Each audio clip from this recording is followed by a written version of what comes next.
there's a heaviness that some people carry that has no name. It's not sadness exactly, not depression in the clinical sense, but something quieter and more persistent. It's the feeling that no matter what you achieve, no matter how much you grow, you will never be enough. You could win every award, earn every degree, receive every compliment, but somewhere deep inside, a voice whispers that it doesn't count, that you got lucky, that people are being kind, that the real you, the insufficient you, is still hiding beneath the surface, waiting to be exposed. This isn't about low self-esteem in the way most people understand it. This is about something more fundamental, more architectural in the structure of your self-concept. This is about living with the psychology of permanent insufficiency, and it shapes everything. It starts earlier than you remember. Maybe you were 5 years old, bringing home a drawing you were proud of. Your parent glanced at it for half a second before returning to their phone, their work, their own exhaustion. In that moment, your small mind didn't think, "They're busy." It thought, "I'm not worth stopping for." Maybe you were 8, trying so hard in school, bringing home a report card with mostly good grades, but your parents' eyes went straight to the 1B, the one area where you fell short. They didn't mean to plant a seed of insufficiency. They thought they were motivating you. But what you learned instead was that your best would never quite be your best. Or maybe it was more subtle than that.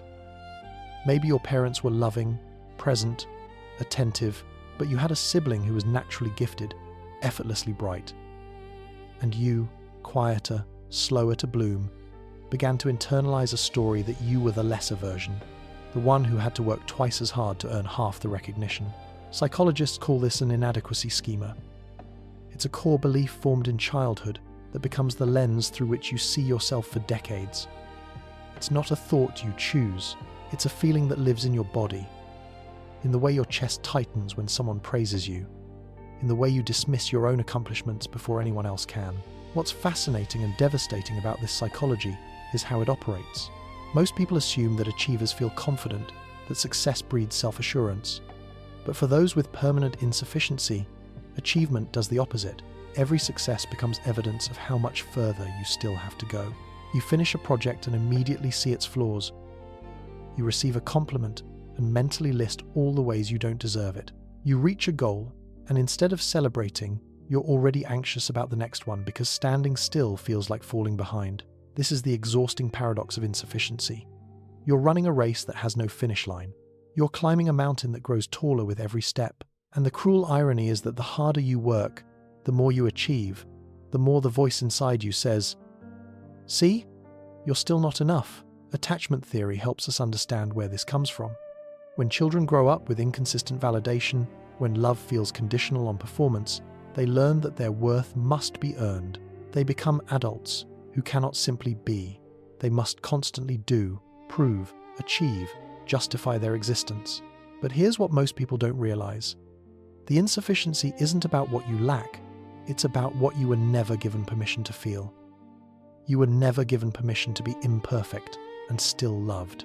You were never shown that your existence alone, without accomplishment, without utility, was enough. So you built an identity around compensation. You became the overachiever, the perfectionist, the one who never says no. You thought that if you could just be good enough, smart enough, successful enough, the feeling would go away. Because the insufficiency isn't in your achievements. It's in the story you tell yourself about who you are. There's a particular kind of loneliness that comes with this. You can be surrounded by people who admire you, who praise your work, who tell you you're talented, but their words never land. They hit the surface of your skin and slide off like water on glass, because deep down, you don't believe them. This is what psychologists call imposter syndrome, but it's deeper than that term suggests.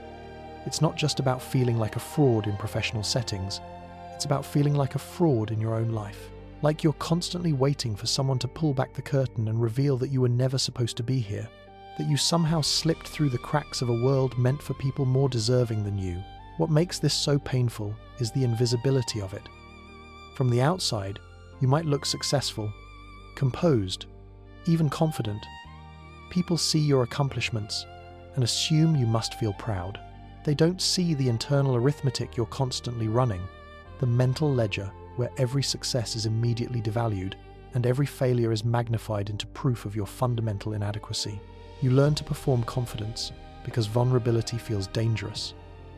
If people saw how uncertain you really are, how much you doubt yourself, they might stop believing in you. So, you smile, you nod, you accept compliments with grace while internally dismissing them. You become an expert at hiding your insufficiency behind a mask of capability, but the mask is heavy. And over time, you start to lose touch with who you are underneath it. You've spent so long trying to be enough that you've forgotten what it feels like to just be. You've optimized yourself into a version of you that's acceptable to others, but exhausting to maintain. There's a psychological concept called the hedonic treadmill, the idea that we adapt to positive changes and return to a baseline level of happiness. But for those with permanent insufficiency, there's a different treadmill. Every milestone you reach becomes the new normal, and the feeling of not being enough immediately recalibrates to the next level. You got the promotion. Now you have to prove you deserve to keep it. You finished the degree. Now you have to prove it was worth it. You created something beautiful. Now you have to create something even better. There's no moment of arrival, no point at which you can finally exhale and say, I made it. Because the goalpost is always moving. This is exhausting in a way that's hard to describe to people who don't live it. It's not just tiredness, it's a bone-deep weariness that comes from never being allowed to rest in your own enoughness. It's the fatigue of constantly running from a sense of inadequacy that lives inside you, that no external achievement can ever truly silence. And here's what makes it even more complex. Sometimes the insufficiency becomes your identity. You tell yourself that it's what drives you, that without it you'd become complacent, lazy, ordinary. You romanticize your own self-doubt as the price of excellence. You wear your inability to accept praise as a badge of humility. You start to believe that your suffering is what makes you special, that if you stopped feeling insufficient, you'd lose your edge, your motivation, your reason to keep pushing. This is how the wound becomes a companion. This is how pain becomes home. There's a strange comfort in familiar suffering. When you've lived with insufficiency for so long, it becomes the lens through which you understand yourself. Without it, who would you even be? What would drive you, if not the desperate need to prove your worth? The questions feel terrifying because your entire identity has been built around compensating for what you believe you lack. So you hold on to it, not consciously, but through 1,000 small choices. You dismiss compliments because accepting them would mean releasing the narrative. You set impossible standards because meeting reasonable ones would mean admitting you might actually be capable. You create problems to solve because peace feels more dangerous than struggle. This is what psychologists call secondary gain, the hidden benefits of maintaining a painful pattern. If you're always not enough, then you have a reason for every failure, an excuse for every rejection, a narrative that protects you from the vulnerability of truly trying and truly being seen. Because here's the deepest fear beneath the insufficiency. What if you gave everything, held nothing back, showed up fully as yourself, and it still wasn't enough? What if you stopped hiding behind self-doubt and people still didn't choose you? At least when you're holding back, when you're sabotaging yourself with insufficiency, you can tell yourself that you never really tried. This creates what therapists call a self-handicapping strategy. You unconsciously create obstacles to success so that failure can be blamed on the obstacles rather than on you. You procrastinate, you overthink, you set yourself up to fall short, and then you point to the insufficiency as proof that you were right all along. It's a closed loop, a self-fulfilling prophecy that confirms itself at every turn. And the cruelest part is that you're aware of it. You can see yourself doing it. You watch yourself dismiss praise, sabotage opportunities, retreat from connection, but knowing doesn't stop it, because the pattern runs deeper than conscious awareness. Neuroscience shows us why. These beliefs form neural pathways in childhood, pathways that become superhighways of thought. Every time you think, I'm not enough, you're strengthening that pathway. Every time you interpret an event through the lens of insufficiency, you're making it easier for your brain to default to that interpretation again. This is called neuroplasticity, and it works both ways. The brain that learned insufficiency can learn sufficiency, but it requires more than positive thinking. It requires interrupting the pattern at the moment it's happening, again and again, until new pathways form. But before you can interrupt it, you have to feel it. You have to sit with the discomfort of the insufficiency without immediately running to achievement to numb it. You have to let the feeling exist without making it mean something about your worth. And that's terrifying because you've spent your whole life running from this feeling. What would happen if you stopped running? What would happen if you let yourself feel insufficient and didn't immediately try to fix it? This is the work that no one talks about. Not the work of becoming better, but the work of being with yourself exactly as you are, in all your perceived inadequacy, and not abandoning yourself. Because that's what you've been doing all along. Every time you pushed yourself harder, every time you dismissed your own needs, every time you told yourself you weren't allowed to rest until you were enough, you were abandoning yourself. You were choosing the world's definition of worthy over your own inherent worth, and the world's definition will never be satisfied. There will always be someone smarter, more successful, more talented, more together. If you're measuring your enoughness by comparison, you will always come up short. Because comparison is a rigged game where the finish line moves every time you get close. But there's a difference between healthy striving and pathological insufficiency. Healthy striving says, I want to grow, to learn, to become more capable. The other comes from terror. When you live with permanent insufficiency, relationships become complicated. You attract two types of people. The first type are those who praise you endlessly, who put you on a pedestal. But their admiration feels hollow because you know they don't see the real you. They love the performance, not the person, and so you feel more alone even in their presence. The second type are those who criticize you, who point out your flaws, who never quite seem satisfied. And perversely, these relationships often feel more real because their criticism confirms what you already believe about yourself. It feels like honesty. It feels like someone finally seeing the truth you've been hiding. This is the trap of insufficiency. You reject the people who could actually love you because their love feels unearned. And you cling to the people who confirm your unworthiness because their judgment feels familiar. You end up in relationships that reinforce the very belief that's destroying you. There's another layer to this that rarely gets discussed. When you believe you're insufficient, you become hyper-vigilant to signs of rejection. A text that takes too long to answer becomes evidence they're losing interest. A distracted glance becomes proof they're seeing your flaws. A cancelled plan becomes confirmation that you were never that important anyway. Your nervous system is constantly scanning for threat, not physical danger, but emotional abandonment. You interpret neutral actions as negative. You read disappointment into faces that show none. You create the rejection in your mind before it happens in reality. And sometimes, you create it in reality too. You push people away before they can leave you. You test their commitment by being difficult, by withdrawing, by creating drama. You tell yourself you're protecting yourself, but really you're just proving the insufficiency right. You're ensuring that the abandonment you fear becomes the abandonment you experience. Attachment theory calls this an anxious avoidant pattern.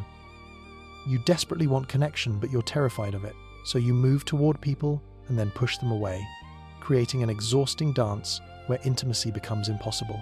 Because true intimacy requires vulnerability, and vulnerability requires believing you're worth staying for.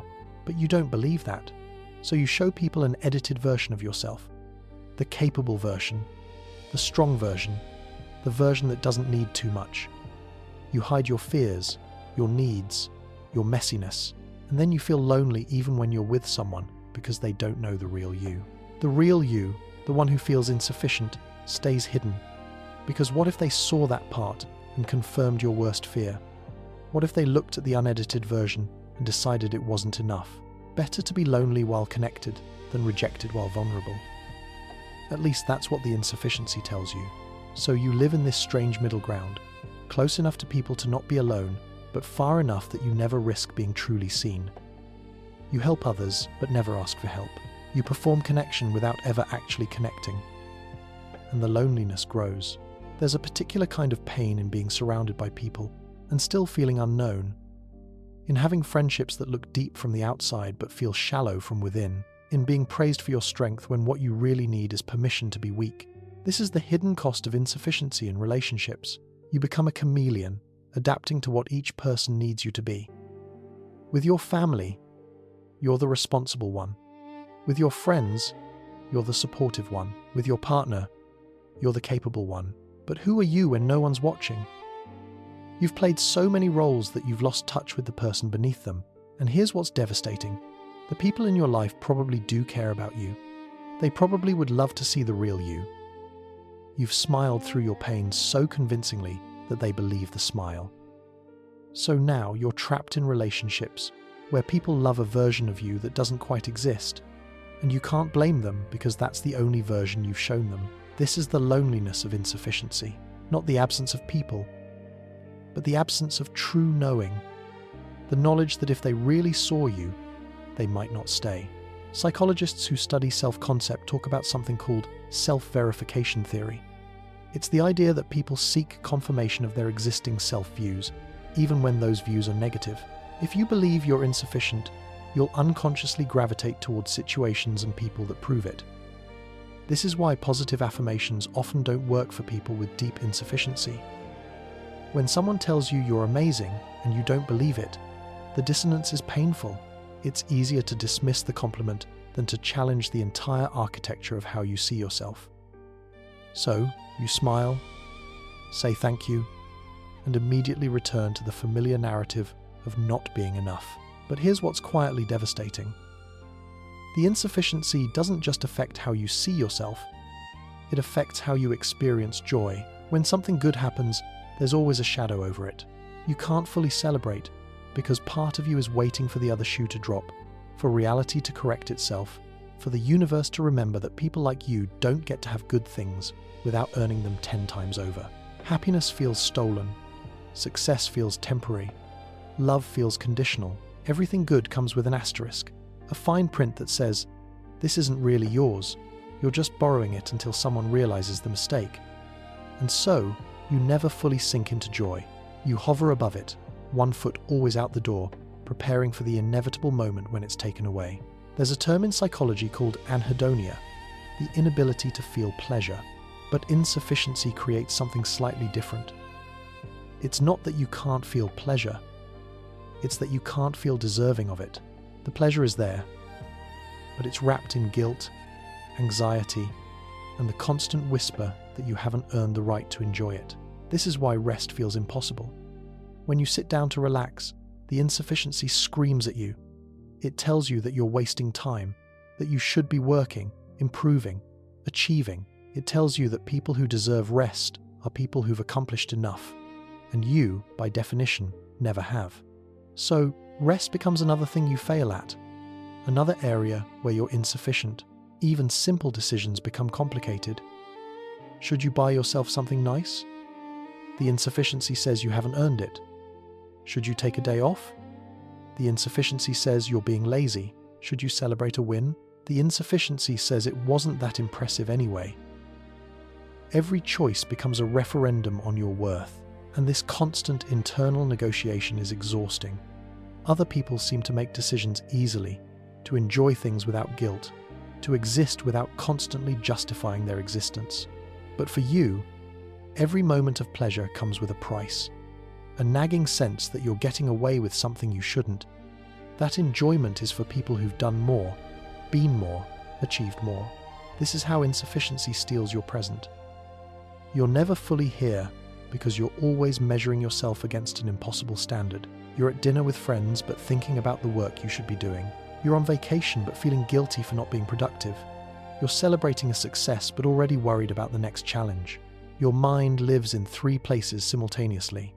The past, replaying every mistake and moment of inadequacy. The future, anxious about all the ways you might fail. And the present, but only to judge it, to scan it for evidence of your insufficiency.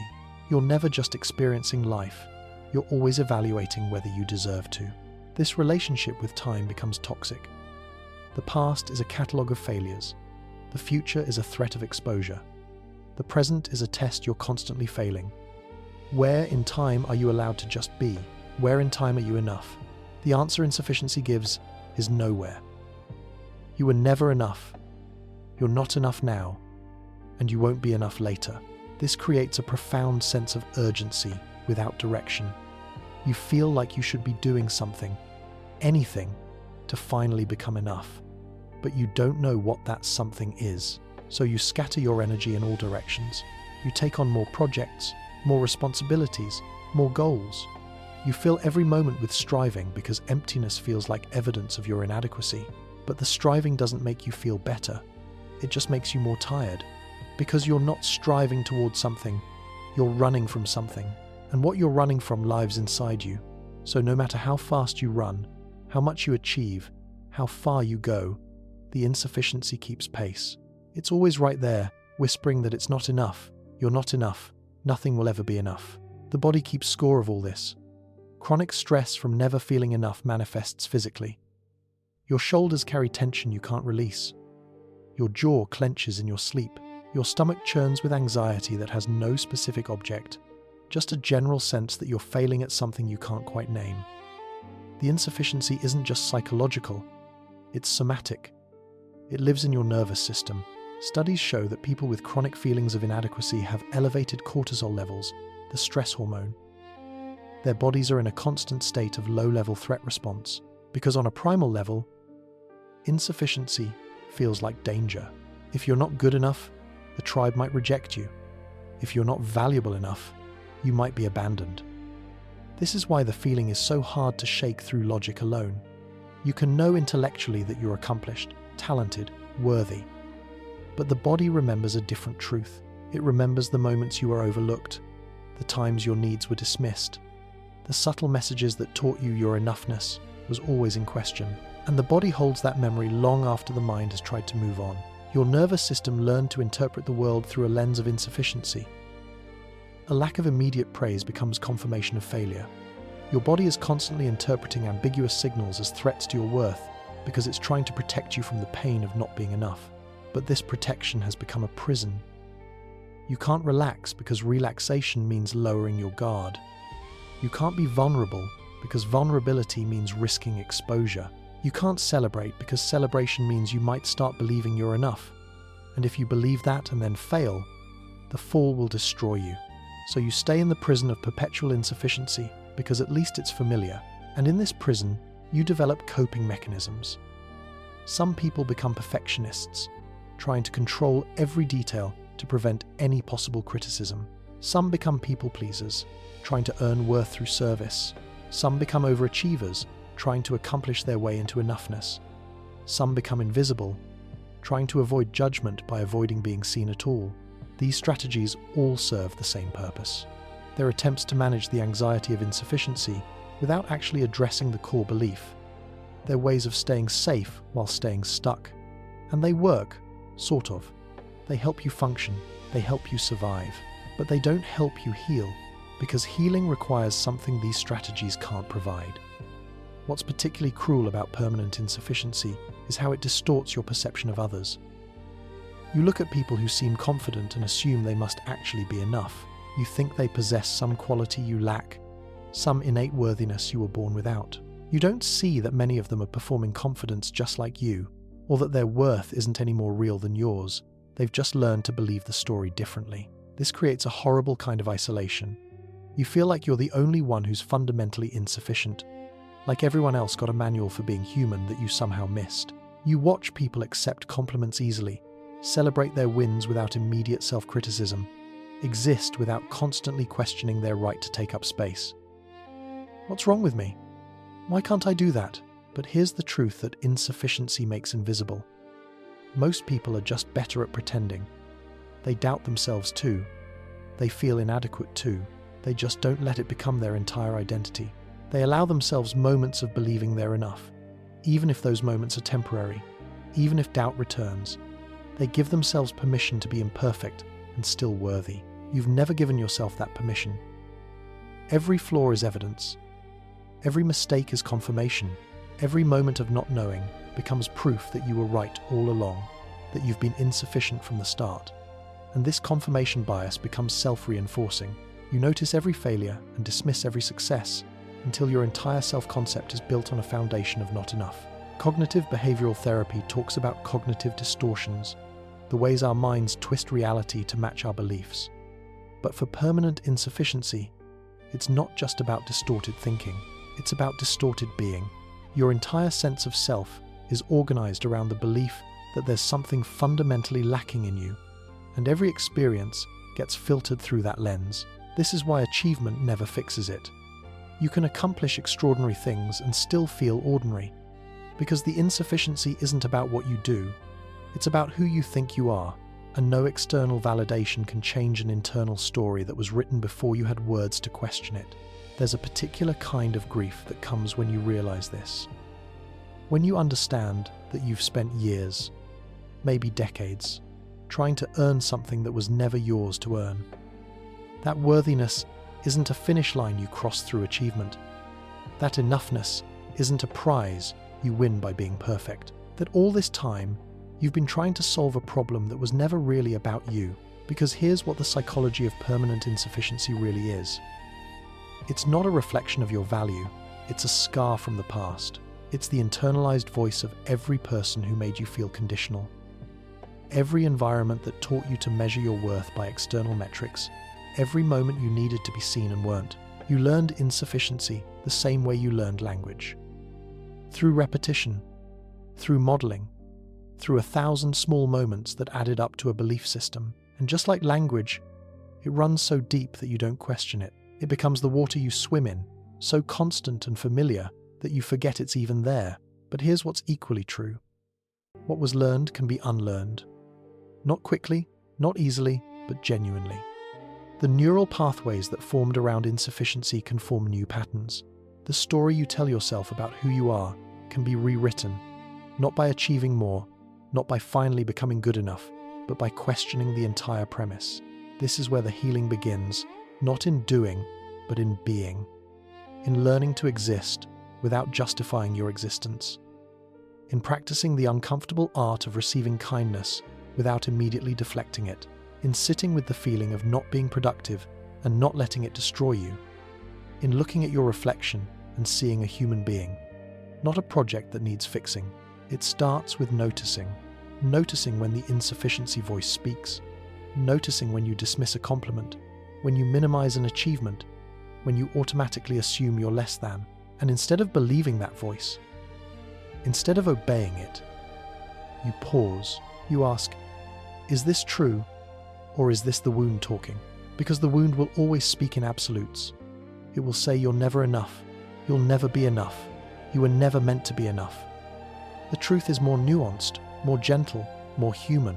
The truth is that enoughness isn't something you achieve, it's something you already are. Beneath all the conditioning, beneath all the fear, this doesn't mean you stop growing or striving. It means you stop making your worth conditional on growth. It means you can want to improve without believing you're fundamentally broken. It means you can have goals without making them referendums on your value as a human being. There's a concept in psychology called unconditional positive regard. The idea that you can hold yourself with acceptance regardless of your performance. For people with permanent insufficiency, this feels impossible. How can you accept yourself when you're so clearly lacking? How can you be kind to yourself when kindness feels like permission to stop trying? But that's the trap. Kindness isn't giving up. Criticism isn't what makes you grow. You don't need to hate yourself into becoming better. In fact, the self-hatred is what keeps you stuck, because when you believe you're insufficient, you're operating from scarcity. And scarcity creates desperation. Desperation creates anxiety. And anxiety makes everything harder. What if the path forward isn't through achieving more, but through accepting more? What if healing permanent insufficiency isn't about finally becoming enough, but about realizing you always were? Not in some abstract, spiritual bypassing way, but in the concrete reality that your worth isn't up for debate. This is the hardest thing to believe when you've lived your whole life trying to earn what you already possessed. But consider this. A newborn baby has done nothing, achieved nothing, contributed nothing, and yet we don't question their worth. We don't say they need to prove their value. We recognize their inherent dignity simply because they exist. Somewhere along the way, you learned that your worth expired, that the enoughness you had as a child became conditional on performance. Not a lie you told yourself, but a lie the world told you. A lie that got repeated so many times in so many ways that it became your truth. And now, the work isn't to become enough. The work is to remember that you always were. at the people and systems that taught you otherwise. This new relationship doesn't happen overnight. It's not a switch you flip. It's saying thank you when someone compliments you and not adding a disclaimer. It's resting without guilt. It's existing without justification. Some days you'll forget. The old patterns will take over. You'll achieve something and feel nothing. You'll receive love and doubt it. You'll look in the mirror and see all the ways you fall short. And that's okay. That's not failure. That's just the wound trying to protect you the only way it knows how. But other days, there will be moments, small, quiet moments, where you forget to be insufficient, where you laugh without analyzing whether you deserve to, where you accept a compliment and it actually lands, where you exist without the constant background noise of not being enough. Those moments are everything. Those moments are proof that another way is possible. And those moments, as small as they seem, are rewiring your brain. Each time you let kindness in without deflecting it, you're teaching your nervous system that it's safe to be seen. Each time you rest without punishing yourself, you're proving that your worth isn't conditional on productivity. This is the slow work of healing. It looks like choosing the gentle thought over the harsh one. It looks like pausing before you dismiss yourself. It looks like sitting with discomfort without trying to escape or fix it. You'll have to grieve too. Grieve the years you lost to the pursuit of enough. Grieve the relationships you sabotaged because you didn't believe you deserved them. Grieve the joy you couldn't feel because you were too busy judging whether you'd earned it. This grief is necessary. You can't heal what you don't mourn. But grief isn't the end. It's the beginning. Because once you've mourned what was lost, you can start building what's possible. You can start asking different questions. Not how do I become enough, but what if I already am? These questions feel dangerous because they threaten the entire structure you've built your life around. Letting go of insufficiency doesn't mean lowering your standards. It means raising your relationship with yourself. You can still have goals. You can still want to grow, but the energy behind them shifts. Instead of striving from lack, you're expanding from fullness. Instead of trying to fix your brokenness, you're exploring your potential. And that shift changes everything. Here's what many people discover on the other side of this work: that the insufficiency was never about them. It was about the environments they grew up in, the messages they received, the love they didn't get. And while they can't change the past, they can change their relationship to it. This doesn't mean the feeling disappears completely. The insufficiency might always be there, a quiet voice in the background, but it doesn't have to be the loudest voice. It doesn't have to be the one you obey. You can acknowledge it and choose differently, and slowly that voice gets quieter. Not because you've finally achieved enough, but because you've stopped measuring. Not because you've become perfect, but because you've accepted your imperfection. Not because the world has validated you, but because you've learned to validate yourself. The psychology of permanent insufficiency is not a life sentence. It's a pattern, and patterns, no matter how deeply ingrained, can shift. Not through force, not through trying harder, but through gentleness, through the radical act of treating yourself as someone worthy of kindness, even before you've earned it, especially before you've earned it. Because the truth is, you've been enough all along. Not because you're special, but because you're human. Not because you achieved something, but because you exist. The insufficiency was never real. It was just a story, a convincing story, a painful story, but still just a story. And stories can be rewritten. Not by denying the past, not by pretending the wound doesn't exist, but by adding new chapters. Chapters where you're the protagonist, not the villain. Where your flaws are just part of being human, not evidence of fundamental brokenness. Where your worth isn't something you earn, but something you finally allow yourself to feel. This is where healing lives, not in perfection, but in permission. Permission to be insufficient by the old standards and still worthy. Permission to stop running and still be valuable. Permission to rest in your own enoughness, even when the voice inside you says you haven't earned it yet, because you have. You always have. From the very first breath, you've been enough. And maybe, just maybe, it's time to believe it. Not because someone told you so, not because you finally achieved the right thing, but but because deep down, beneath all the conditioning and fear, some quiet part of you has always known. That part is still there, waiting, not for you to become enough, but for you to remember. And when you do, when you finally let that truth settle into your bones, everything shifts. The world doesn't change, you do. And that changes everything.